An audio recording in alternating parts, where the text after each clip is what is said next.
హల్లెలూయా. Good morning all. అందరు నిద్రలేచారండి. మరొక మంచి దినంలోనికి మీ అందరికీ వెల్కమ్. అందరూ బాగున్నారా? మీరందరూ దేవుని ప్రియమైన బిడ్డల వలె చక్కగా దేవుని సన్నిధిలో ఒలీవ మొక్కల వలె దినదినాభివృద్ధి పొందుచు ఫలించు వారిగా ఉండాలని మిమ్మల్ని అందరిని బట్టి దేవునికి వందనాలు చెల్లిస్తున్నాను. ఈరోజు జీవాహారము మత్తయి సువార్త 6వ అధ్యాయము 32వ వచనము. ఇవన్నీ మీకు కావాలనని మీ పరలోకపు తండ్రికి తెలియను. Matthew chapter 6 verse 32. For after all these things do the Gentiles seek, for your heavenly Father knoweth that ye have need all of these things. Amen. రే సహోదరి సహోదరులారా, ఇవన్నీ మనకు కావాలని అంటే ఏవి? ఇహలోక పరంగా, భౌతికంగాను, స్పిరిచువల్ గాను ఒక మనిషికి ఏవేవి అవసరమో అవన్నీ తండ్రికి తెలుసు. ఆయన కాకుంటే ఇంకెవరికి తెలుసండి? మనకు అవసరమని ఏదోను తోటలో in the beginning God created heaven and earth. మన కోసం, మనందరి కోసం దేవుడు సృష్టి అంతని సృజించిన తర్వాత చివర్లో మనిషిని చేశారు కదండి. దేవుడు మనకు కూడా బిడ్డలు ఇవ్వడానికి కొన్నిసార్లు ఆలస్యం అవుతూ ఉంటుంది.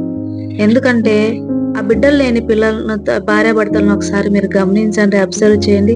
వీళ్ళే పిల్లల్లాగా కొట్లాడుకుంటూ ఉంటారు, ప్రతిదానికి చీటికి మాటికి కలుగుతూ ఉంటారు. మళ్ళీ వీళ్ళిద్దరికి బిడ్డలు పుడితే చూసుకునే పరిపక్వత ఉండదు అనమాట. కంపల్సరీ అండి, దేవుడు ప్రతి చిన్న విషయాన్ని పట్టించుకుంటారు. వారిలో ఒక మెచ్యూరిటీ వచ్చిన తర్వాతే బిడ్డలు పుడతారు. నిజంగా ఒకవేళ మీలో బిడ్డలు లేని వారు ఎవరైనా ఉంటే, ఒకవేళ మీలో కూడా ఇలాంటి విషయాలు ఉన్నాయేమో చెక్ చేసుకోండి. దేవుని సన్నిధిలో ఒప్పుకొని విడిచిపెట్టండి. ప్రవ్వా, మీరు నా గర్భం తెరవడానికి నాకు ఆటంకంగా ఉన్న ప్రతి ఒక్క అసంపూర్ణమైన విషయాన్ని తీసివేతండి అని ప్రార్థించండి. సరేనా? మనకు అన్ని దేవుడు ఇచ్చేవాడండి. ఏమాత్రము ఆయన ఆలస్యం చేయడు. ప్రతిదీ కూడా ఆయన టైం పర్ఫెక్ట్. ప్రతిదీ కూడా సమయానుకూలంగా తగిన సమయంలో ఆయన మనకి ఇస్తారు.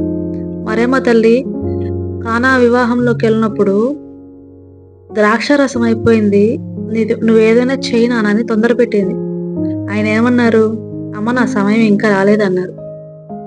ఆ తర్వాత ఒక 5 minutes 10 minutes అయిపోయి ఉంటుందేమో, ఆయన శిష్యులకు చెప్పారు వాటర్ తీసుకొచ్చి మొత్తము ఆ బాణల నిండా నింపమని చెప్పి. కానీ ఎంతో టైం గ్యాప్ లేదు కదా. కానీ ఆ 5 నిమిషాలు 10 నిమిషాలు అయినా సరే దేవుడికి ప్రతిదీ కూడా టైం ప్రకారం చక్కగా చేయడం ఆయనకు అది గాడ్లీ నేచర్ అండి.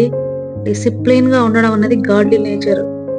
ఆయన సమయంలో ఏదైతే ఉందో అది ఒక్కటి ఇటు అటు పోకుండా, మన బైబిల్ గురించి కూడా ఒక మాట అంటాడు దేవుడు, ఒక్క పొల్లైనా ఇటు అటు పక్కకు వెళ్లకుండా ప్రతి మాట కూడా నెరవేరుతుంది జీవగ్రంథంలోని విషయాలని. అలా పర్ఫెక్ట్ అండి దేవుడు, పరిపూర్ణుడండి. మనం ప్రపంచంలో ఎక్కడ వెతికినా ఎవ్వరు కూడా క్రీస్తులాగా పరిపూర్ణులు కనపడలేరు, ఇక ముందు కూడా కనపడరు.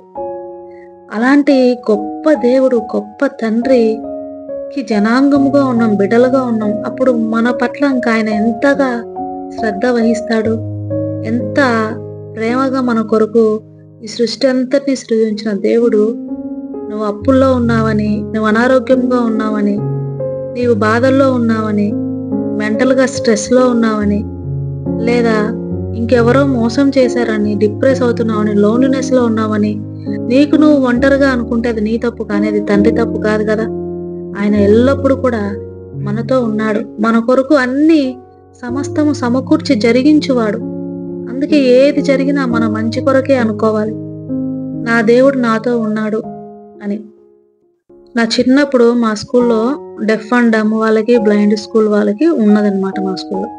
అయితే నేను వాళ్ళని బాగా అబ్జర్వ్ చేయడం అలవాటు. ఎందుకంటే మా తాతయ్య గారు పాస్టర్, ఆయనకు జూనియర్ పాస్టర్గా ఉన్న అంకుల్ కూతురు బ్లైండ్ అమ్మాయి అనమాట.